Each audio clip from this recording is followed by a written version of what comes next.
ഇതൊക്കെ നമ്മുടെ പേള്, മുത്ത്, പവിഴം. റൂബി. ഇതൊക്കെ ക്യാരറ്റ് പ്രൈസ് അല്ലേ? ഇതിന് കമ്പയർ ടു ഡയമണ്ട് പ്രൈസ് കുറവല്ലേ? ഇതിനെത്ര ക്യാരറ്റ് പ്രൈസ് ഒക്കെ ഏകദേശം? ആണോ? ഓക്കെ. അല്ല, എനിക്കൊരു നെക്ടൈസ് എടുക്കണമായിരുന്നു. ഓക്കെ.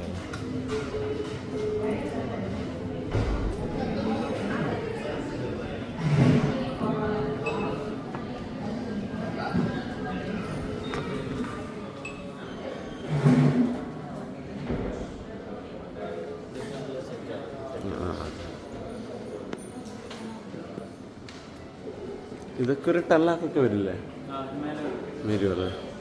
പക്ഷെ നാട്ടിൽ ഈ മോഡൽ ജോയി ലുക്കാസിൽ ഇതില്ലല്ലോ. Country waste. ഇവിടെ ആകുമ്പോൾ അത്ര കസ്റ്റമർ ഉണ്ടാവും അല്ലേ?